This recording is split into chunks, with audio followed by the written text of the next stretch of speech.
is a Q system. Well, it's kind of second homology of what's up. I explained it.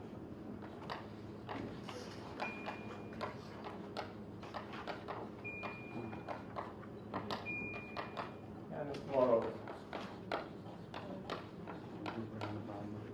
I explain some what's called Longoredes.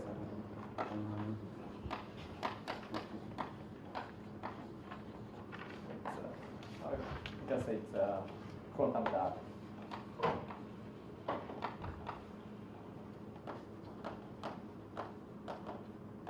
So this is my plan.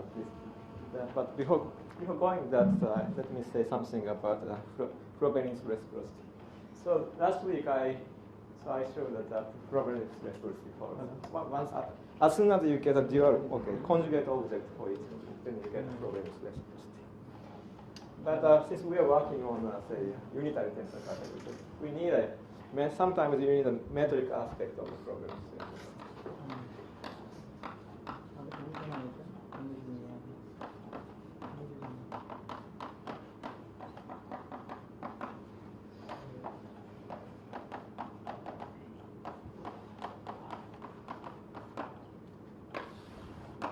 So, in other words, I gave a linear isomorphism between two intertwined spaces, but these spaces have norm. They are equipped with the Hilbert space structures. I should say something about the metrics aspect. And I start with for example.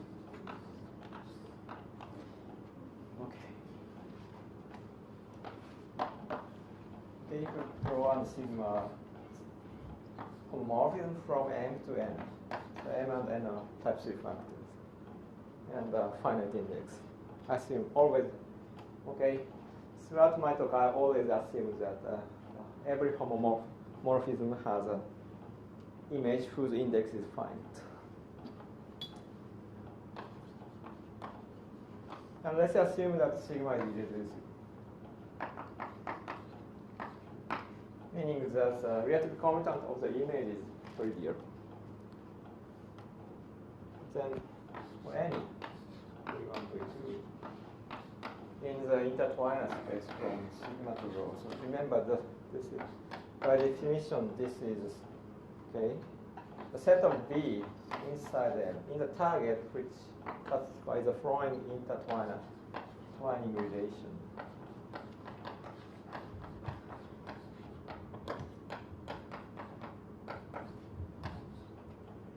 So when sigma is irreducible, then this space has a Hilbert space structure.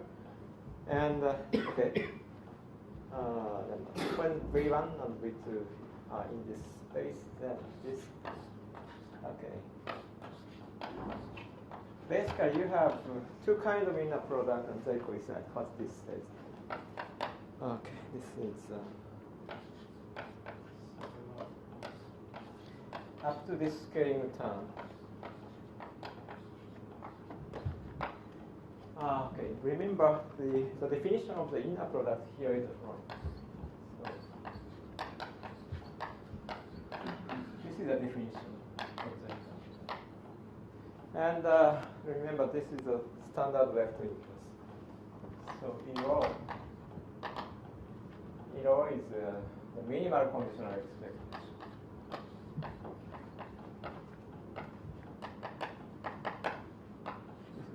And the standard vector inverse is defined by this formula.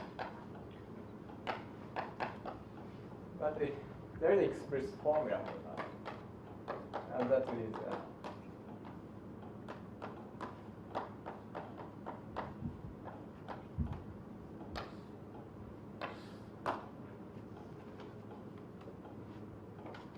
so by the way, the standard vector inverse appeared in the literature long time ago, I think in the 70s, in the work of Dobrik and Haim-Roberts. And in the context of a quantum field theory, then you really don't get the conditional expectation part. What you get is a left inverse first. What they constructed the left inverse in kind of physical argument. Then they kind of dilate and they got the conjugate set. That's the way the theory works in the physics. So, yeah, I should prove this.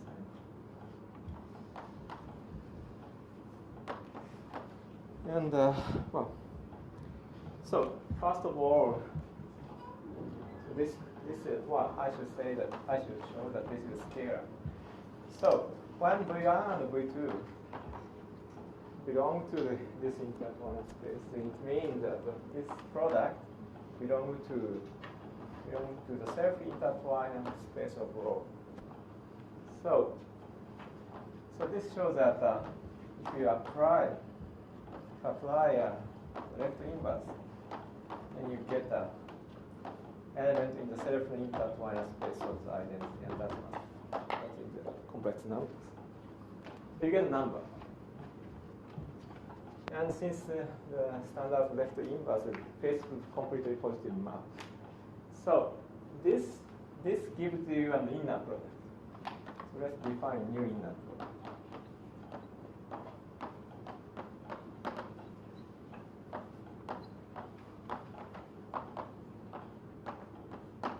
This is the inner product.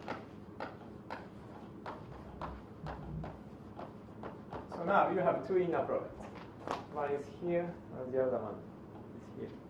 So if you want to compare the two inner products, then you can use the polarization identity. That means it suffices. So it is enough to show that.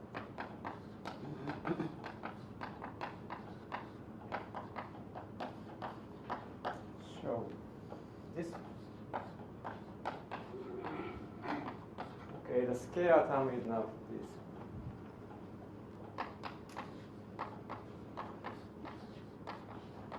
For V in the unit sphere.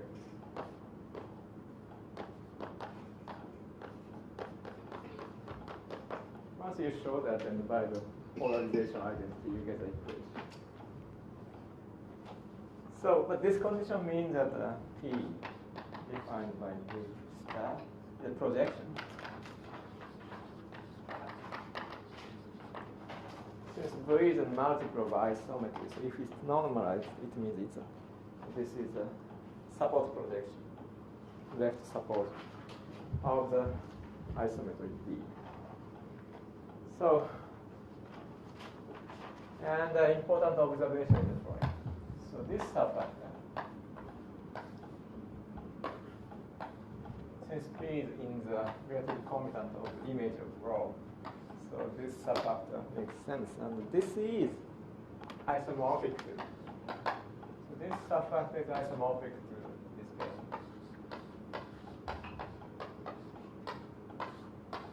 And isomorphism is given by this operator P.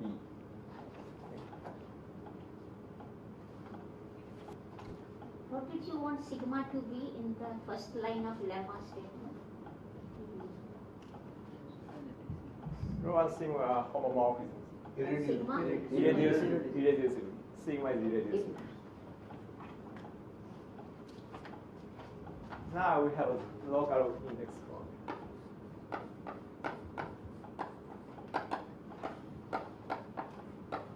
So this is square.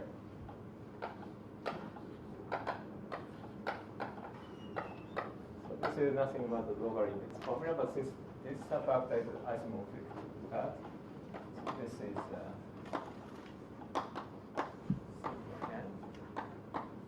and by definition, this is the dimension of sigma squared, and this is okay.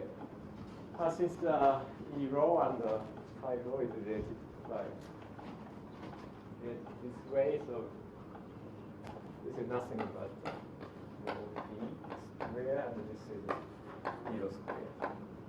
So we are done. So, but this lemma essentially says that the following equation. So the usual inner product here is this. So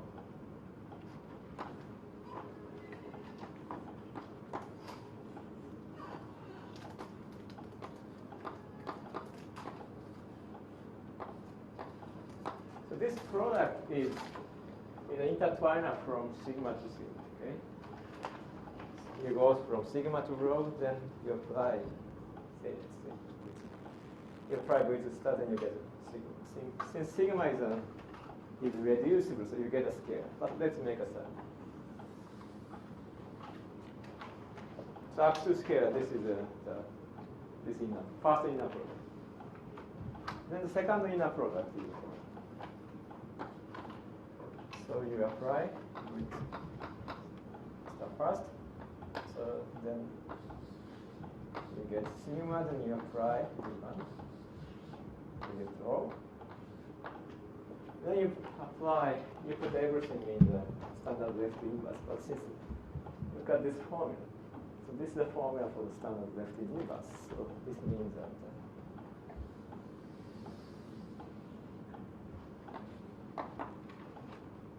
right. So I think this is a precise equation, even not up to constant term. So what you do is using by manipulating Frobenius reciprocity, you put V1 along. Okay, you move V1 along this line, and till here, then you get this. Anyway, so what I prove is essentially this equation.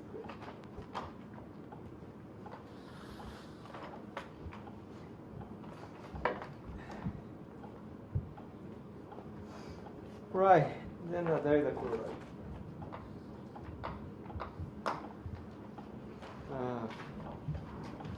So if rho is reducible, and yes,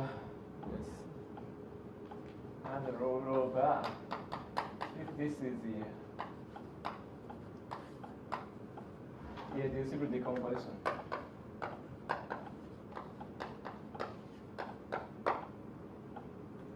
Then, so this is a multiplicity. Yeah. Then multiplicity is dominated by the dimension. And if equality holds here, then this is the right way. Yes. So this is just a multiple of rho.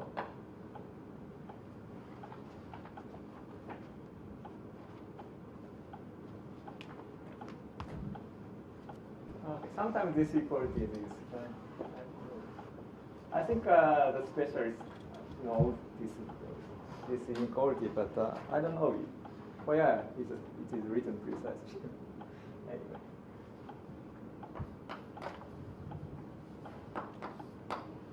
So you just try to apply this, but where? Okay, since this is a irreducible decomposition, so we have multiplicity n3.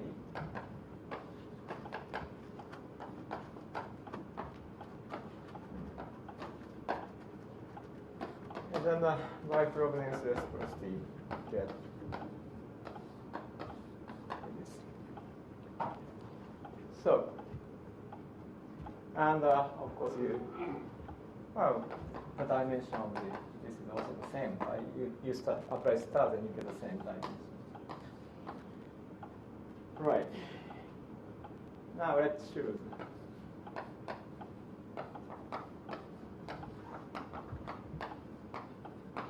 And also normal basis.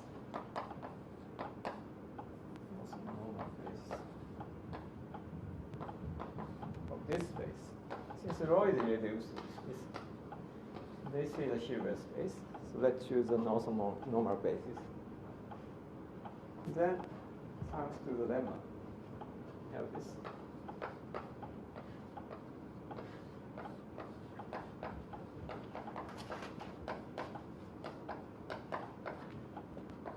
This is, okay, the lemma says that the rho divided by the log 0 and get this.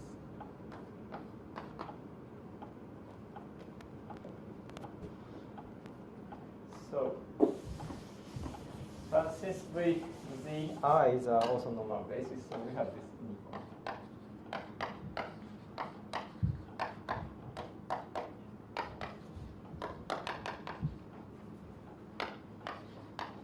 So this is dominated by 1. So it means that so you apply the conditional expectation to this inequality, then you get this inequality.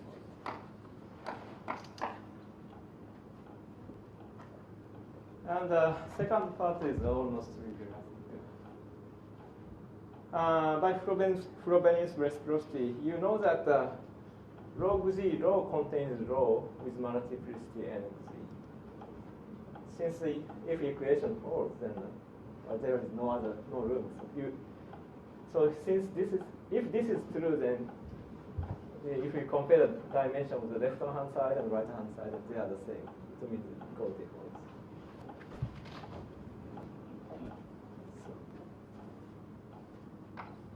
Right. So.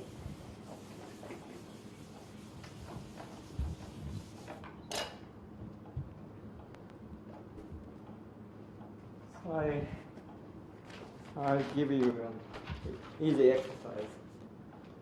Actually, which probably Bon tried to say when people discussed the characterization of depth last week. So consider inclusion factors. Reducing. Of course, finite index.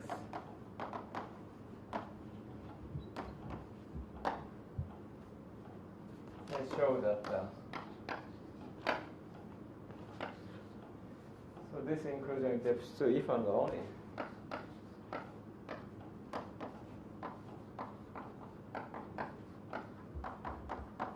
If and only is dimension of the first reactive component. Coincide with the index.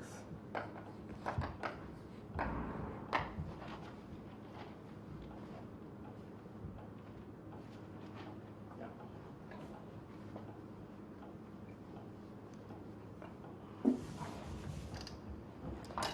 Well, probably there are many ways to show that, but one way is the following. So let iota be the inclusion mark.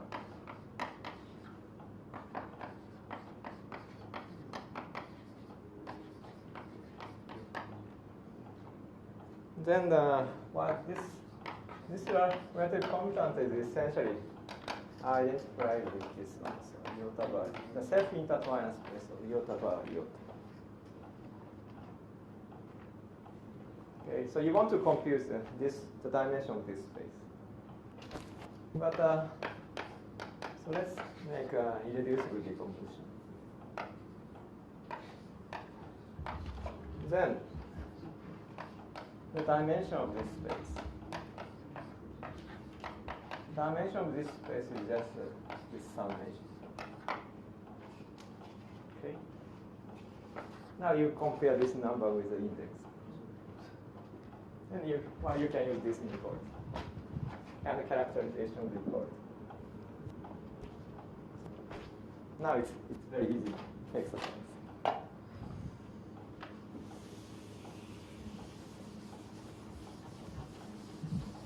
Right.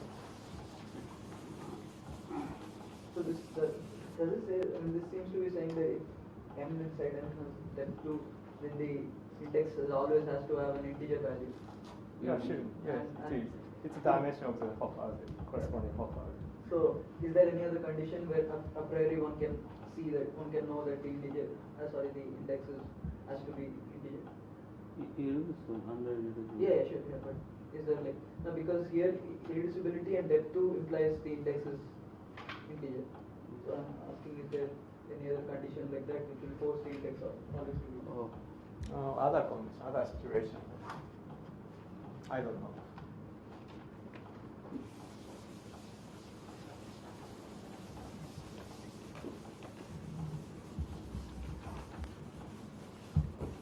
I did this exercise because, well, so Shamindra asked me a question about quantum double of the depth to inclusion. And starting from the, well, I'll talk about it tomorrow, but starting from the irreducible depth to inclusion, you pass to quantum, what's called asymptotic inclusion. It's not quite of depth to. But there is another, but you can say, part of the situation a little bit, and you get a depth to inclusion. And this criterion is quite useful to show something is of depth to. So I will explain that tomorrow.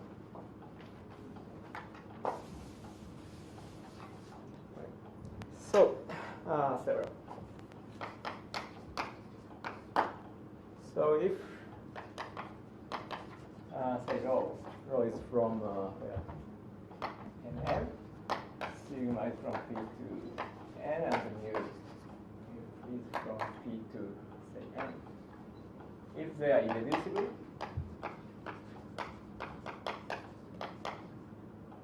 then the following maps are anti-unitary. Okay. Here is a precise normalizing.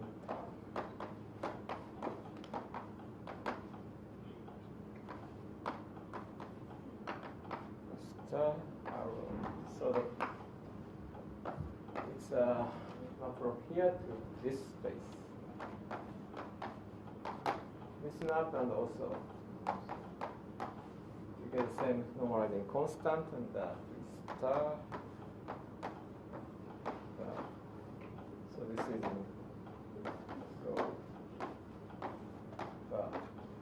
These are both anti-unitary.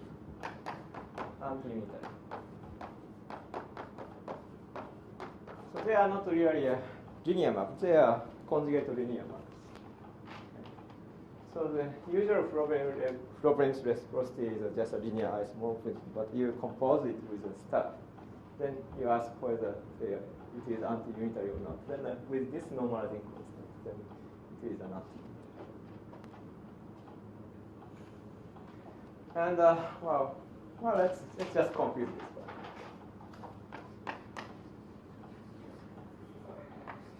So let's just compute this one.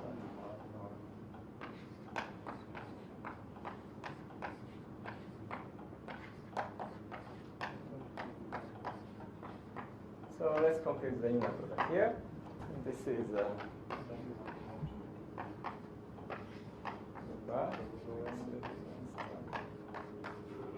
so this is nothing but the left inverse.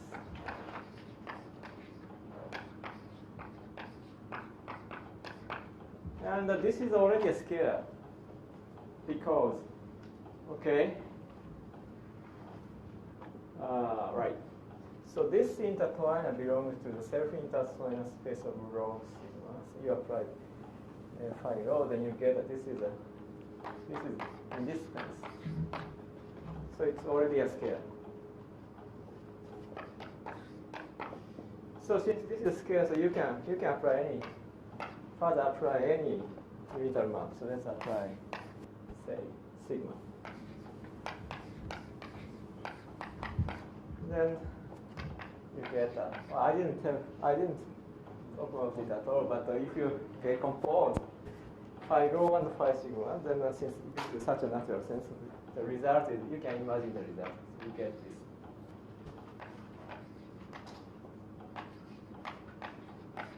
And other than them, I just tell that this is the rho, this sigma, and the mu.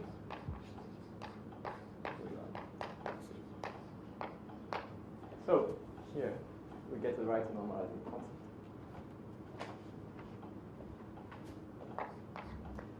Right. And actually this constant is really important because, well, although I don't talk about the connection of the subfactor, but if you know a little bit about the Occamian connection of subfactor, then you see what's called the renormalization rule. Well, it's basically commuting square type condition. Then there usually this type of condition already appears. Actually, it comes from here.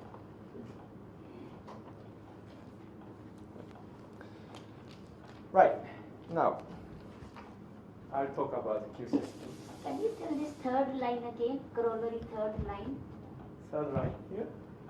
Yes, if n psi is 0 psi, then Okay. Okay. General factor is that start from this rule. yes, You apply the multiply by Frobenius rho. reciprocity. Then left hand side contains right hand side. Oh. Now, assuming this and you compare the dimension of both sides, then they must coincide.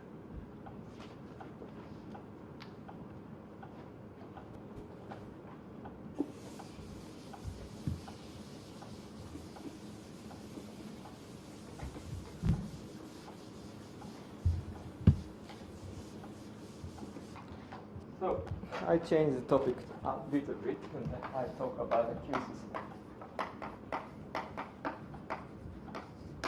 So it's a kind of preparation for next time. So next time I'll talk about quantum dot, subfactor version of quantum dot, along with Redden construction. And that construction requires a longer Q system.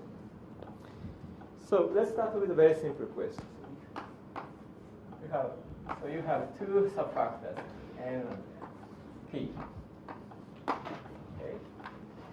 So both have the same index. Let's call the inclusion map of N into iota and the inclusion map of P into M kappa. So let's assume many good properties like irreducibility, finite index, and so on. So what are M and P? What? What are Oh, they are factors. what kind of type 3 or Well, just say type 3, but the question makes sense for 2-1, but say type 3. Then you ask, okay, question is that,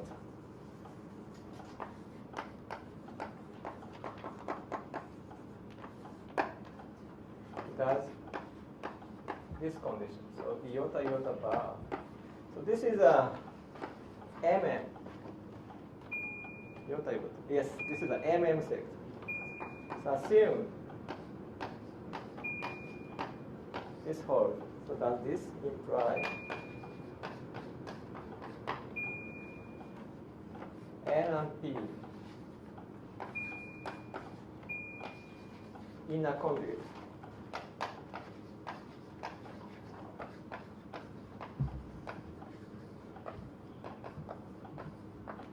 Well, the converse is always true, okay? When N and P are in a conjugate, then these things coincide.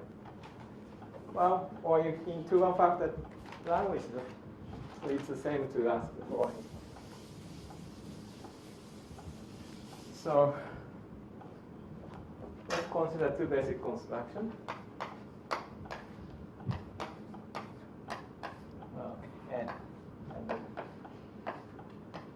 N and what's the right symbol? It's always a problem. Okay, children. The basic construction for N and P.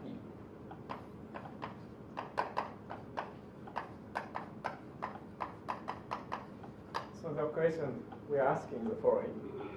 So consider M1 as MM bimodules, and M1 tilde as MM bimodules. So the question is whether this implies that N and P are in a conjugate.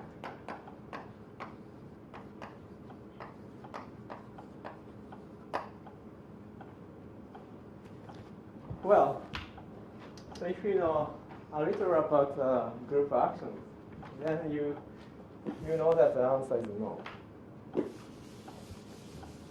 The reason is the following. But it seems at some points, some people actually believe that this is true.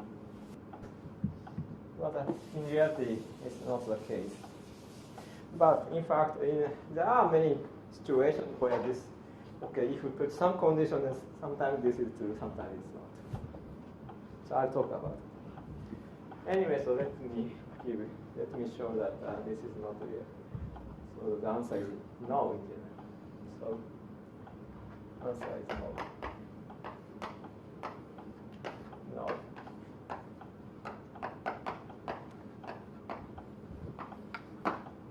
reason is reason is precisely the say second cohomology of structure. Okay. So let's consider the following. Okay, the usual canonical exam, the fixed point algebra exam. This is a finite group.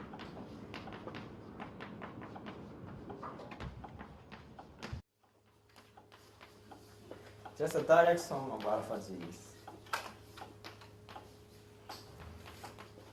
So uta bar is decomposed into alpha g's. But okay, let's perturb this action a little bit. So you pick a favorite cohomology class, second cohomology.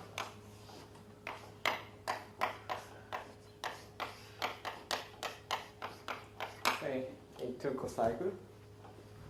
Then it's known that it's not so really difficult to show that.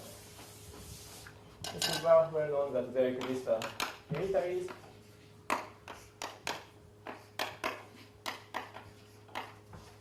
satisfying this relation. They are almost alpha 1 cocycle, but not quite. Here you get a prescribed 2 cocycle.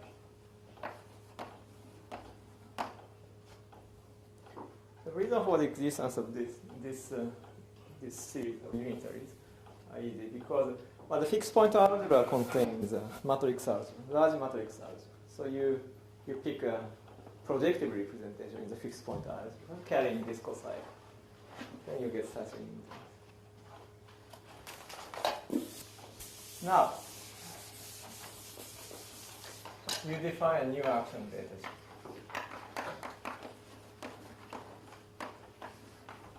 And this is still a genuine action, and it's an alt action because alpha g is alt. So let P be the fixed point algebra. Then kappa kappa bar is decomposed into beta g's for the same reason as before. But since alpha g and beta g are, well, just beta g is an inner perturbation of alpha g, so you get.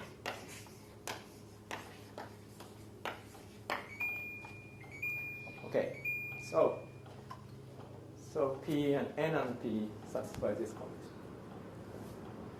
Now you ask when P and N are inner conjugates. Assume that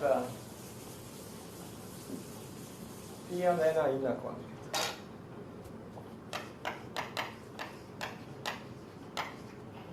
So you introduce the unitary.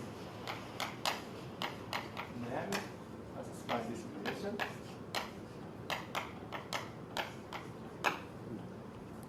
So on one hand, if you see the Galois group, then you can recover alpha g. And for the same reason, you can recover beta g's. But since P is just given by this formula, so sorry, star should come here. So this means that okay, the Galois group of this thing should be, you have to alpha g with star and v. Okay. So it is v star alpha g with v alpha g with star.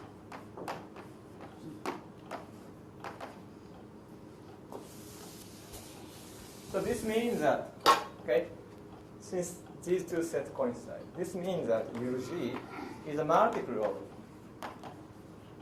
scalar multiple of this covariance thing.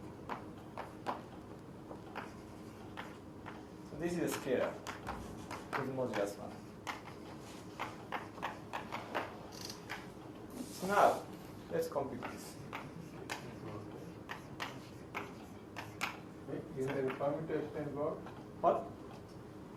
Well, there could be a permutation, right? Well, but well, if you consider these two elements in the outer group. You're only saying that as groups say this. As I said, okay, but permutation never occurs. Because, well, if you consider, say, beta z in the outer automorphism group and alpha z in the outer automorphism, then they should coincide. So only this combination is possible. Because it's outer. Yeah, yes, they are outer actions. So only this combination is possible. Then if you compute this, then you see that it's CH bar.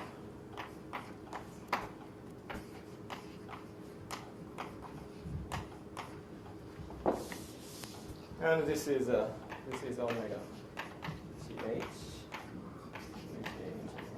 So this means that omega is a coboundary. Cohomology class vanishes. So conclusion. So unless the cohomology class is not trivial, then P and Q are not inner connected. Actually, the converse is also true.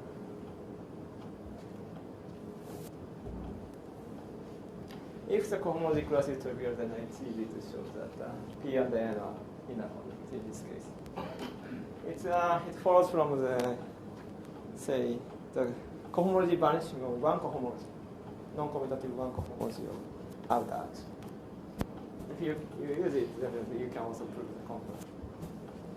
Anyway, what I wanted to show is that this is not really true in general. Okay? There might be obstruction, depending on the situation. And obstruction should be something like a second converse. Right. So now. But anyway, so this shows that iota bar does not necessarily characterize the subfactor completely, but nevertheless, so it carries very important information. Sometimes, on the situations when you want to construct the subfactor, you first construct the even part of the bimodule, say sectors first. Then you want to recover subfactor from that information, and actually Longo gave a very important characterization of such iota bar. That's a Q system. So, yeah, I don't really want to repeat the same point many times. So I'm using this notation.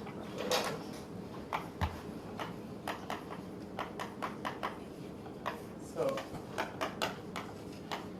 and then nodes means a set of n homomorphism of n with a finite dimension.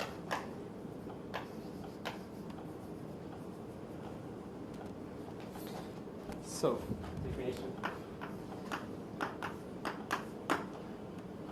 Let gamma be and homomorphism of a type 3 factor with finite dimension. And let be the square root of the dimension gamma. Then consider the following triple. I'll explain this. A triple is a Q system.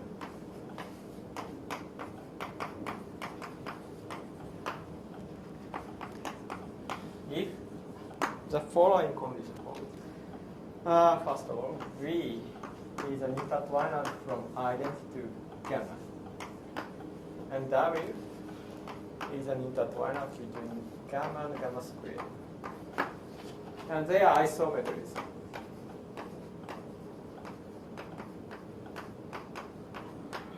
Such that, okay, they have this relation.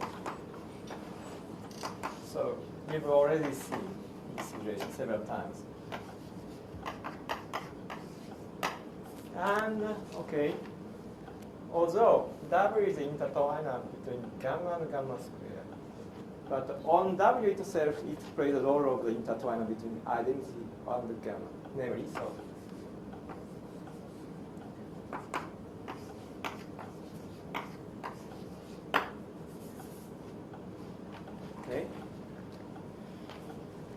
And also, actually, there are two conditions, but one of them is not under the other conditions. For example, you can replace this condition with the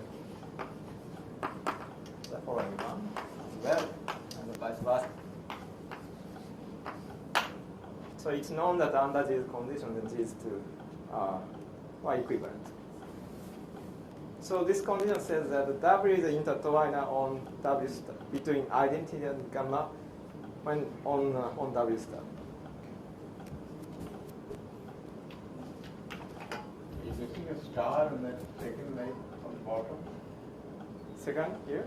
There's no stars there? No. Is it W? Here you need star, but here you don't need.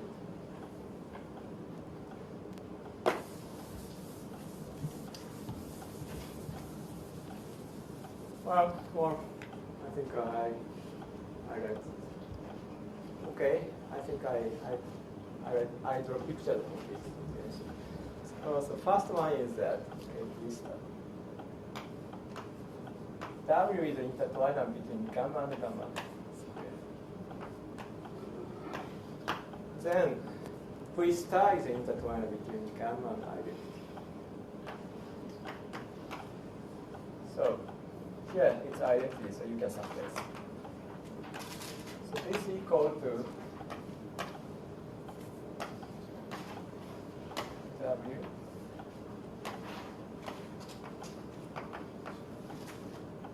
is equal to just a constant.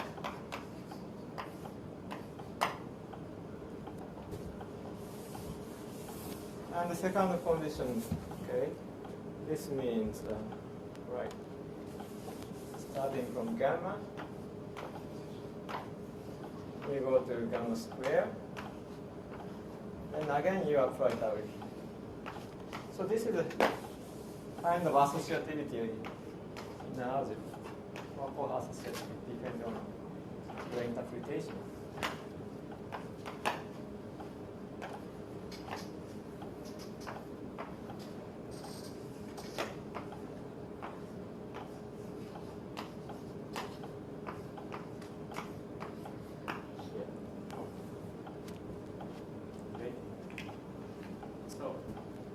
This equation is what this means.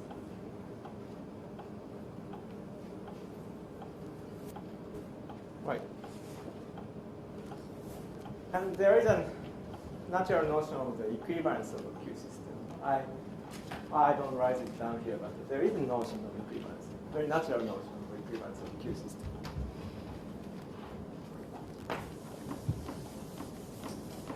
There are points that the reason why Roberto Longo introduced this notion is the following.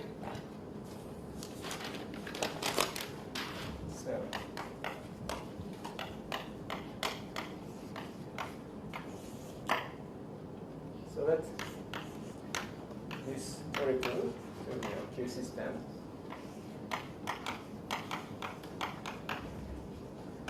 And for simplicity, let's assume that the dimension of this space is just 1. This is just for simplicity.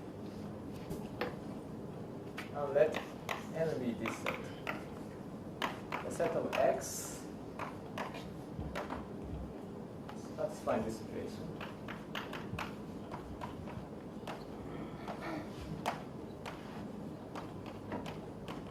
So this is a set of x,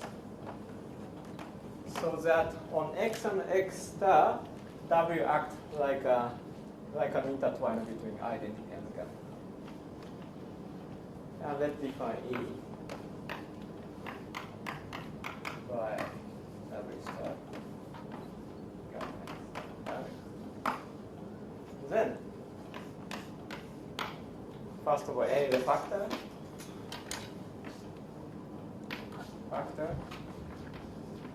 and the E is a minimal conditional expectation.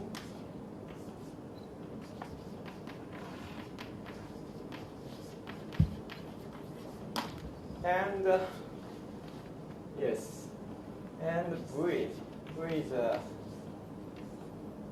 R iota bar, and W is say iota R iota. where iota is an inclusion map.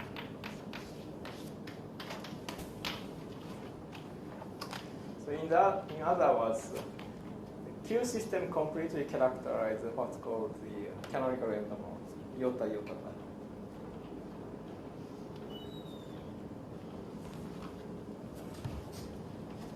So this normal characterization allows you to construct a subfactor.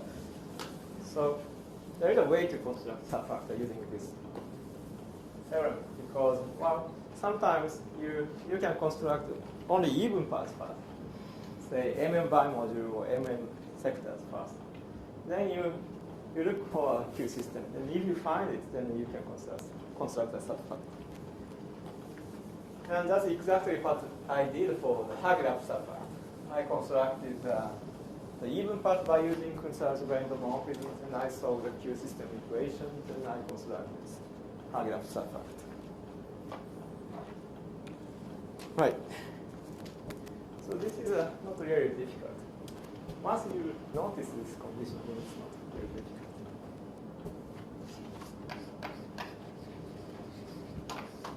So first of all, from just the definition, you see that this is a von Neumann algebra, right?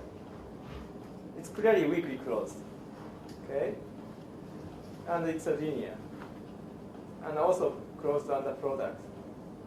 And it closed under star operation. So it's a von Neumann algebra.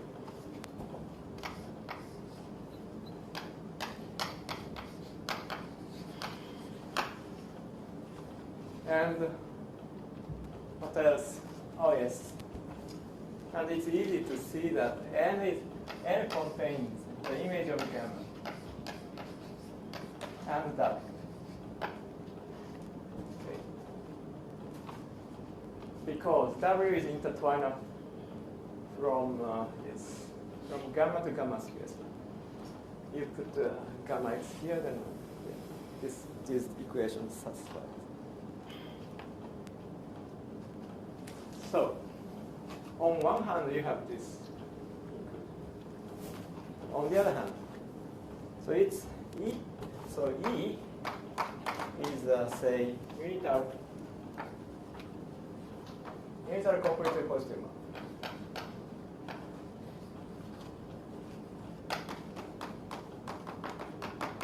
And whose image is in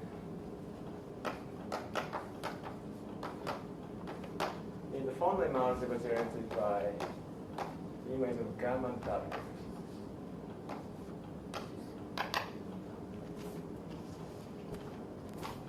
On one hand, it is yes, but if x is in E, in N, then you compute this x. Then, okay. Right. Yeah, by this relation, you immediately see this. So it means that the image of E and contains N, and it is identity of N. So this means that okay, here you already seen that okay, this von Neumann algebra.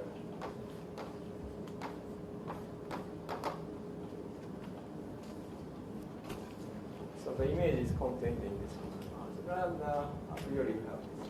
So it means that N is nothing but von Neumann algebra generated by the image of gamma and W, singularity gamma. And since E is a complete point map whose image is N, and on N it is identity, so E is conditional expectation.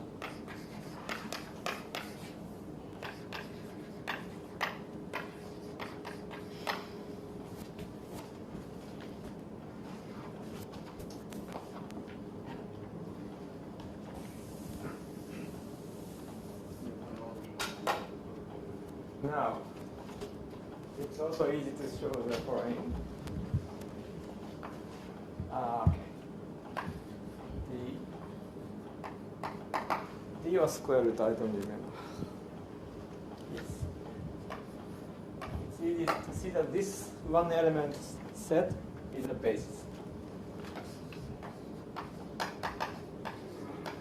E and the index of E is D squared.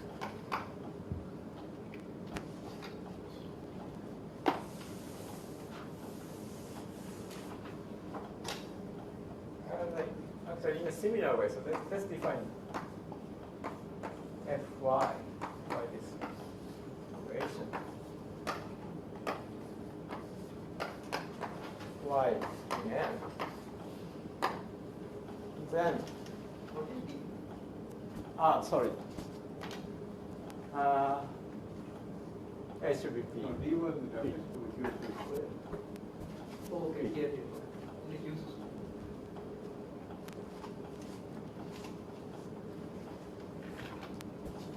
So, in a similar way, so you can show that if you define F by this on N, then F is a conditional expectation onto the image of. And this is a single element basis.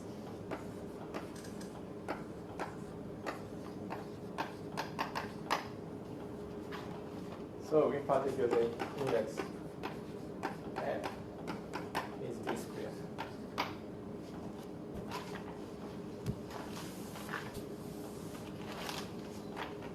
And I think now, I think we basically prove everything except for the fact that N is a factor.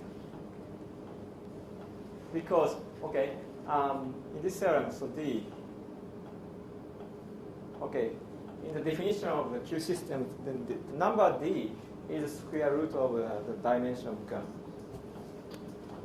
So the index of the image of gamma is D squared, no, D fourth.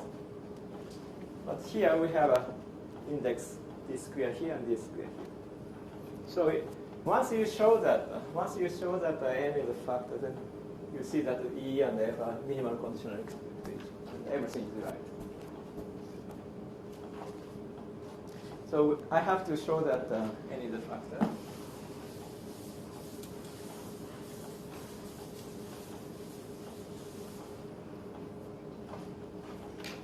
And for that, okay, let's assume that, say,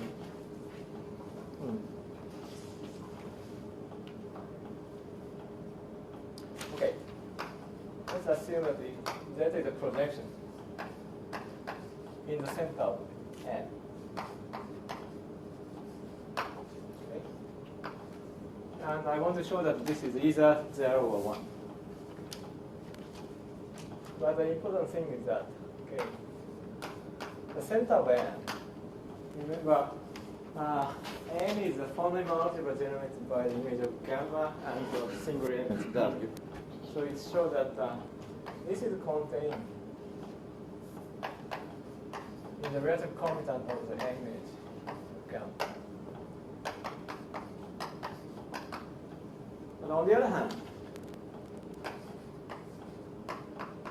since V is intertwined between identity and gamma, and our assumption is that this space is of dimension 1, so it means that this is a minimal projection.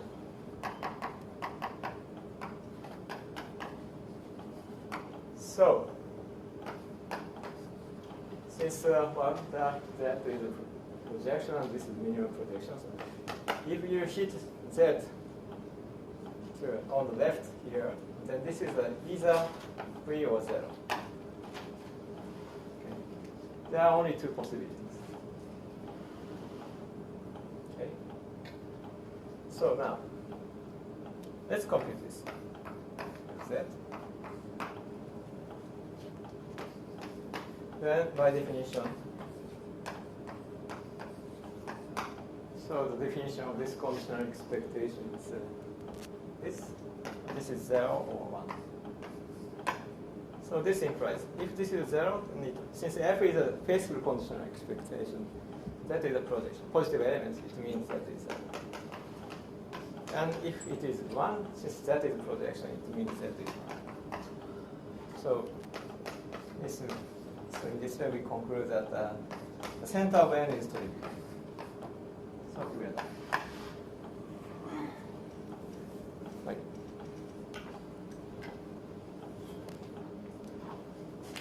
Okay.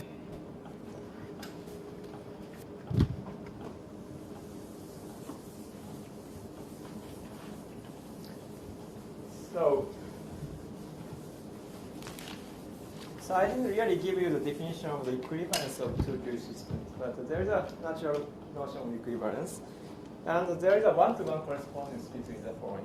So, okay, you start from a subfactor, then assume iota iota bar is n. Okay, then you consider a set of Q systems. So you fix gamma. But you vary V and W. Okay, you consider a set of Q systems.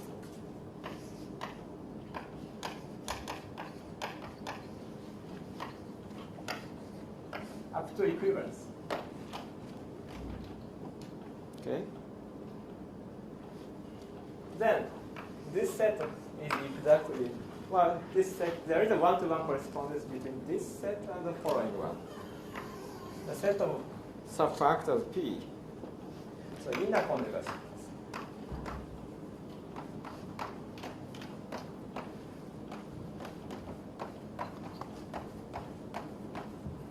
of subfactor P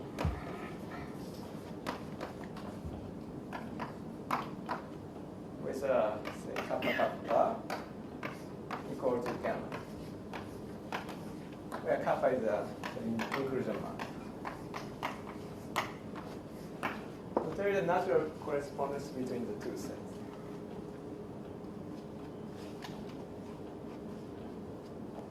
Right. And in a very special situation, so You define the equivalence by these two being interconjugate. it's a very easy consequence.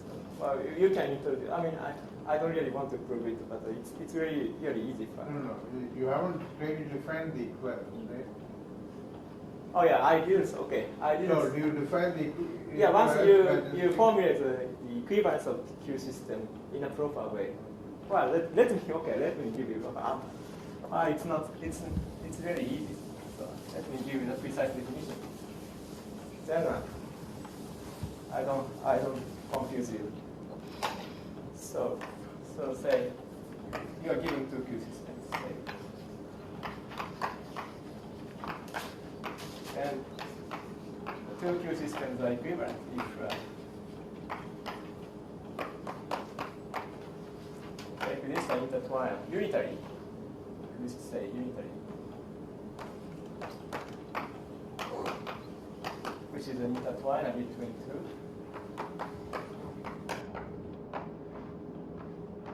Yes, this is the way to write. Then so that V2 is U gamma y U. This tab. Sorry. For B, it's U1 and W2 is U gamma 1 U W1. This tab. Maybe it's the other way around, but something like that. This is a natural equivalence relation. Then once you formulate the equivalence in this way, then you get this result. And in a special case, then you can directly show that, say, when gamma is just a direct sum of orthonormal, so the fixed point algebra case, then you can directly show that this is it. There is a one-to-one correspondence between this set and the second component. In this particular case. And okay, this set is always finite set. Another thing is that, so this is always finite set.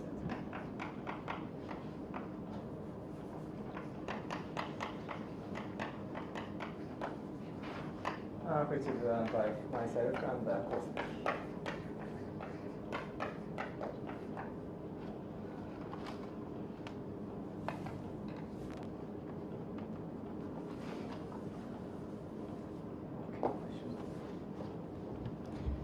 So I have 25 minutes left. Right. Yeah. So in general, the Q system does not completely determine the corresponding subfactor, but in a good situation it does. Let me show you.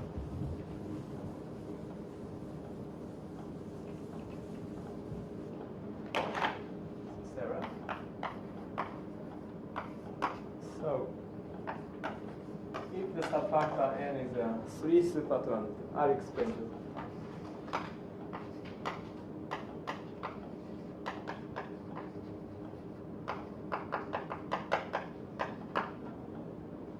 Then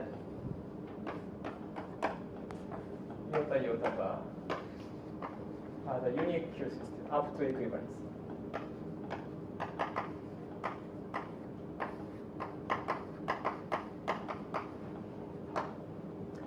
So the 3 supertransitivity means the following. So one didn't talk about it. Usually he likes that.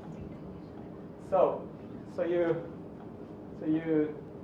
draw the principal graph. So it's starting from identity of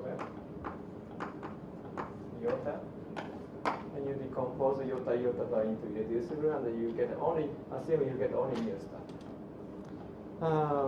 Let's say, then what you do is you decompose raw iota into irreducible. Assume you get only one mu iota. Prime? Maybe it's not. Then after that we don't care. This is what super 3 transitivity means. So for the first 3 steps, 1, 2, 3, you get only only one new star. That's about 3 super transitivity. Right.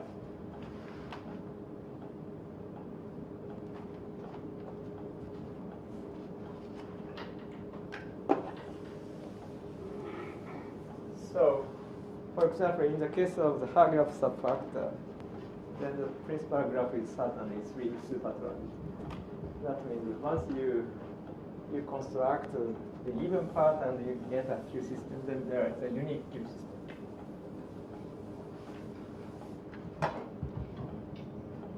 Okay. And proof is again. So assume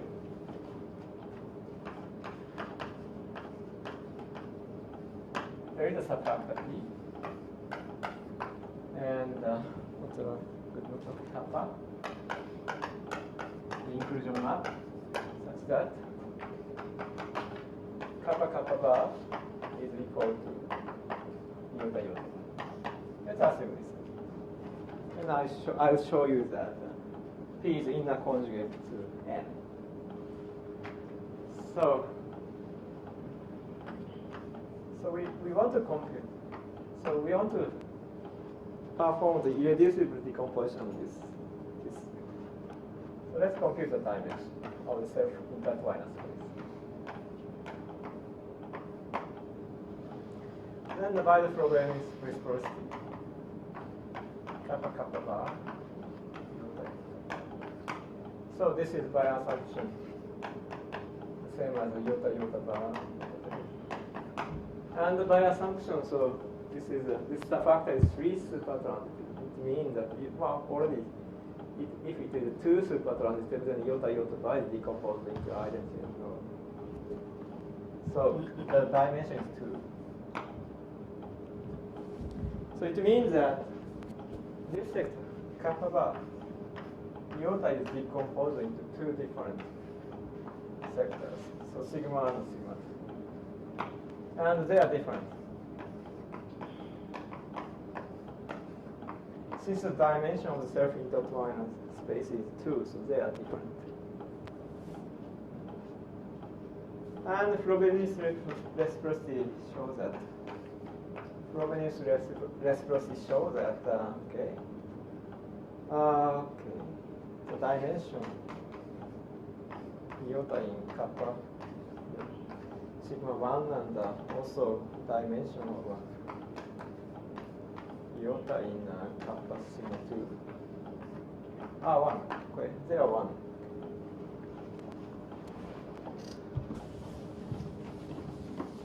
So now, what we do is we compute this in 2 ways.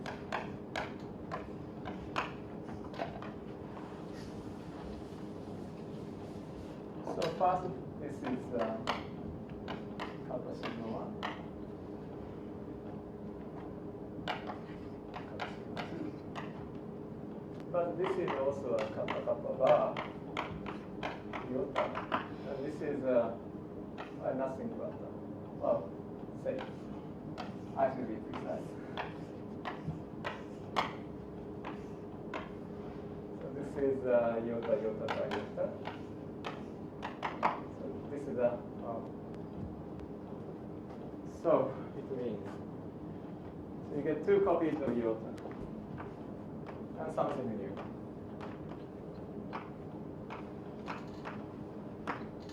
So this means that like we may assume before. So these 2 contain iota at least precisely with multiplicity 1. So we may assume that kappa sigma 1 is just iota, and kappa sigma 2 is the direction of iota and iota prime. Now, let's compute the dimension of this both sides. Then, well, since our assumption is that the iota iota bar is equivalent to the kappa kappa bar, the dimension of iota and kappa are the same. So we compute the dimension here.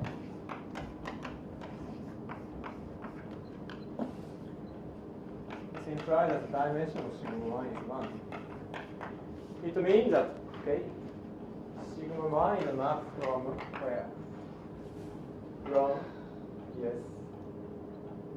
So it appears there. Yeah, it appears here. That means from L to P. But how are we sure that k sigma 1 and k sigma 2 it will be direct sum only? Because k is not invertible. Sorry? What question? Sigma 1 plus direct sum sigma 2 is 5, but k sigma 1 and k sigma 2, that will also be direct sum? Yeah, so we have a, Oh. okay, we have an equation here, okay? These 2 direct sum equal. And we already know that each one contains iota with identity 1. So either this holds or the other way. Well, if the other way holds, then you switch the definition of sigma and sigma 2. Then you get this.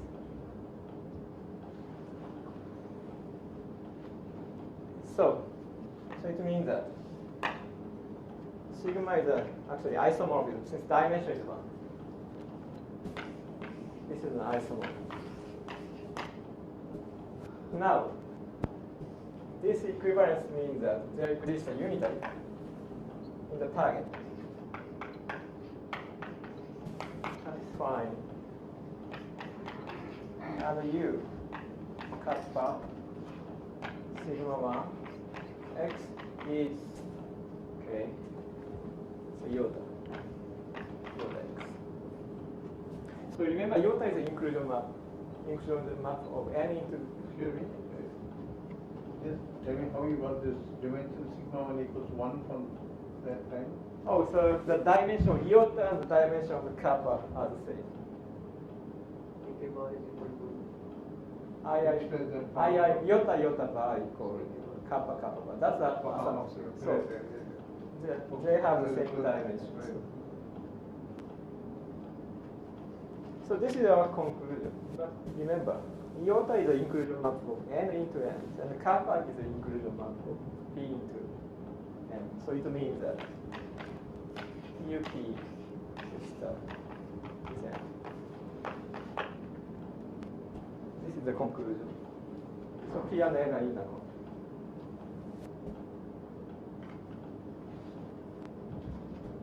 Right.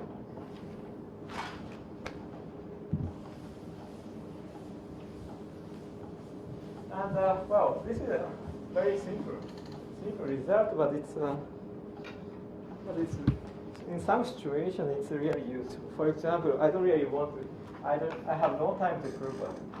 For example, in my joint work with Pinhas Grossman, so using that theorem we got the following.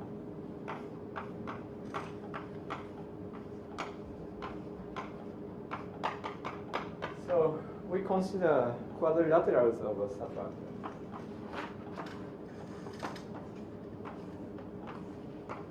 So already commuting squares appeared in one talk several times.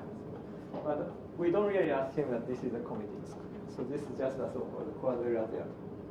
So the assumption is that, okay, so every subfactor, local subfactors have finite index E. And N is just an intersection P and Q.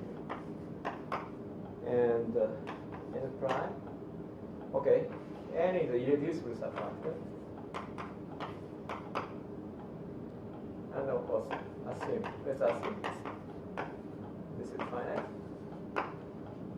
Okay, then assume, okay, these two subfactors are two supertrons. Upper one are two supertrons.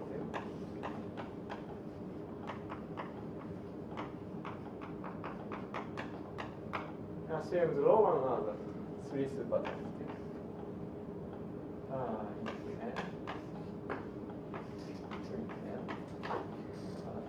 Three supertrons.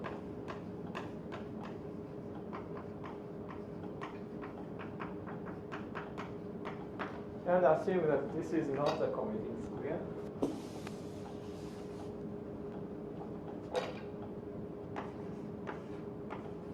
Non-commuting.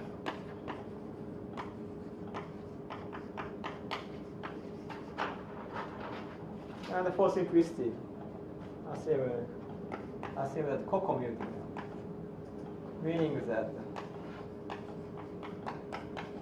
okay, starting from such a say what's called a quadrilateral subfactor, you do basic construction, then you get a new quadrilateral simultaneously. So we call it the dual quadrilateral. And if the dual quadrilateral is commuting, then we say that this quadrilateral is co-commuting. So assuming these conditions. The commuting square is with respect to minimal condition. Yeah. Everything is minimal because this is irreducible. There is only one constant. So assuming this, then the conclusion is pretty special. Very, very strong. Assuming these conditions, we immediately get the following. And P equals, the index of P equals the index of Q. And which is equal to the index of N in P minus 1, and which is also equal to the index of Q.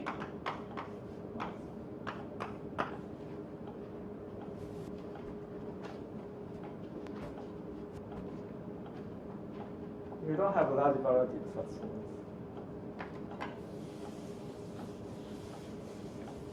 And I don't really have time to explain the idea, but essentially what we use is the following.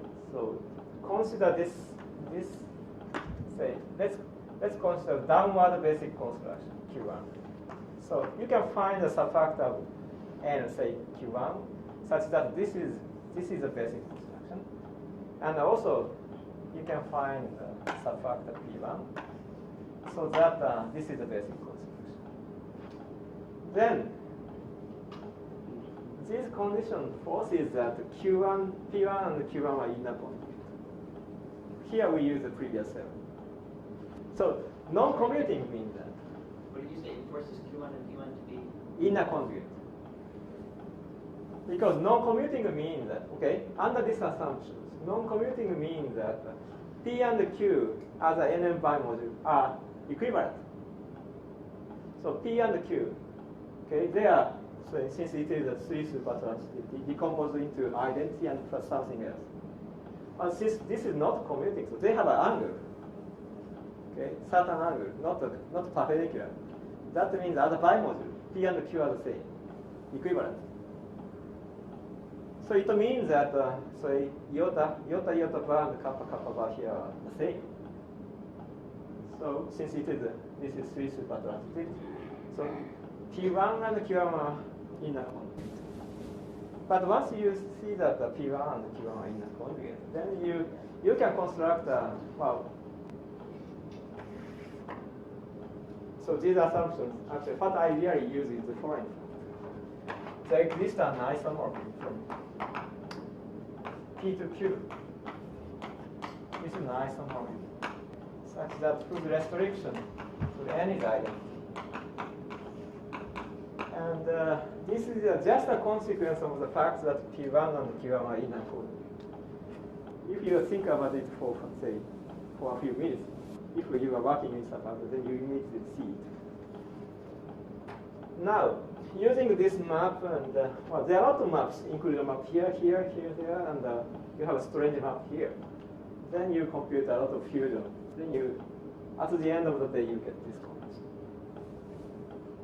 So proof works like that. So the previous result is not really difficult to prove, but it's quite useful in certain situations. This is one application. And something else. So what is an example of what happened like this? There are a lot of like that. Actually, okay, good ones are. So here you have aside Hagelab, and you have here aside Hagelab plus one.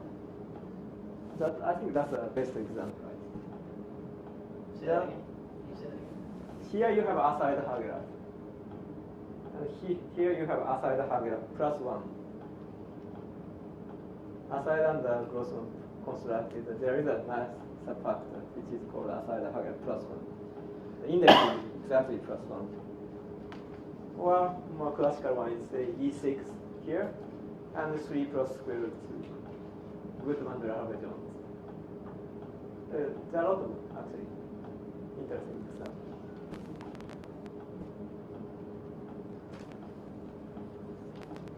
And well, another application is well, I've already talked about a little bit, but it's a construction of a Hagelab subfactor. My construction of Hagelab subfactor.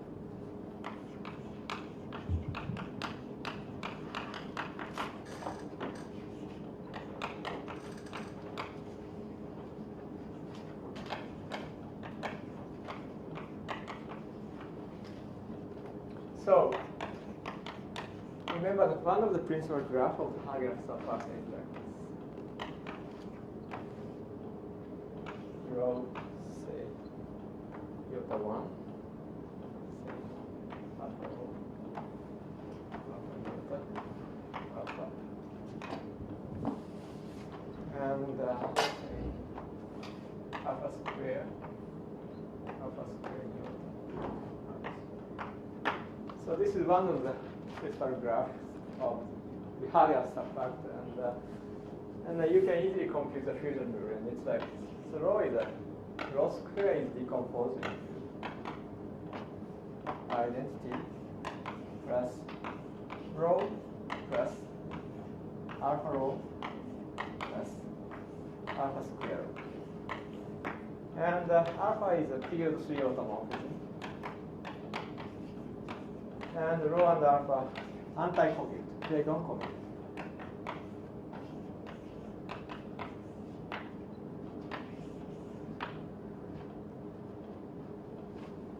So this is the fusion rule of the Hagelab subfactor, even part, one of the even part.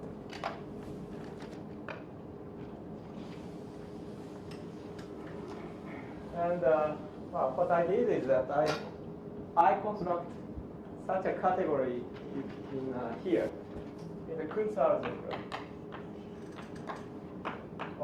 with 4 generators. Actually, the four generators correspond to the following. S1 is intertwiner between identity and row square. S2 is intertwiner between row and row square. S3 is intertwiner between alpha row and row square.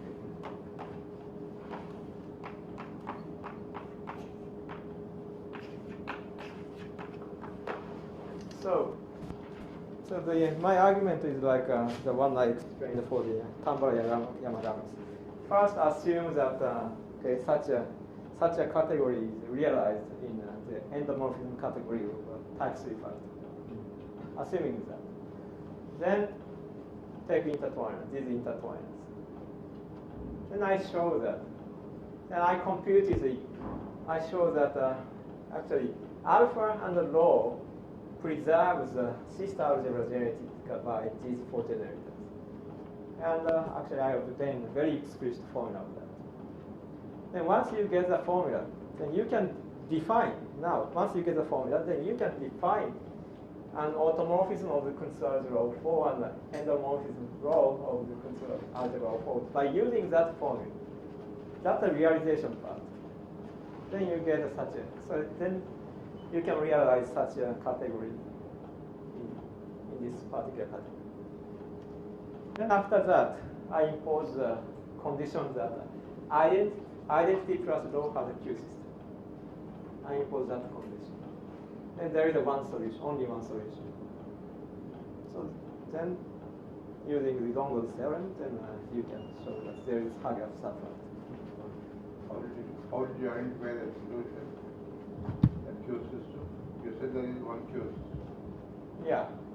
Actually, there is a explicit equation for that. Okay. The Q system equation is about W and V and gamma. But in this particular case, when gamma is identity plus rho, like this, then it is equivalent to the following equation. So Q system equation is something like this. Say sigma.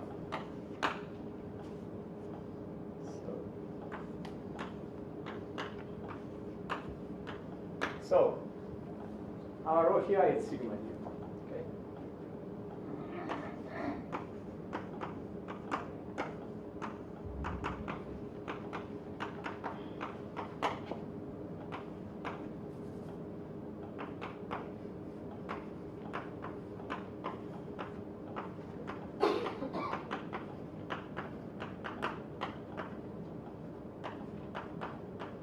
Where S is intertwiner between, so S is an isometry, and it's an intertwiner between sigma and sigma squared. It's an isometry. And you can show that in this situation, the Q system equation is equivalent to the following, these two equations. So in this particular case, you solve this equation for, say, S is S2 and sigma is 1 in that particular case. Then there is a solution.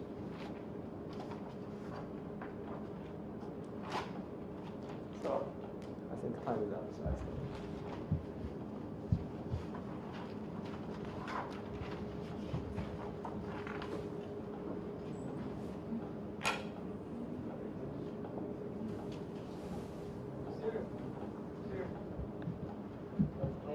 Planar algebra presentation of the algorithm.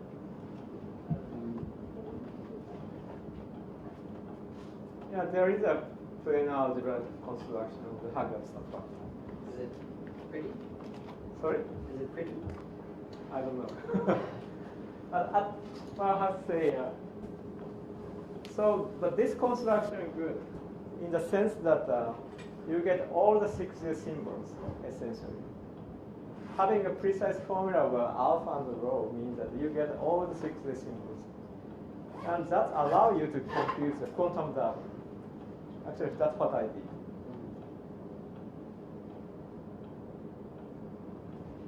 this S1 looks like a 4 box. It is in the. That should generate the whole. You use the language of the class.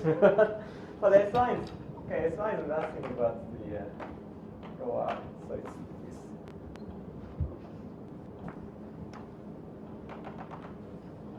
it's a half Jones projection.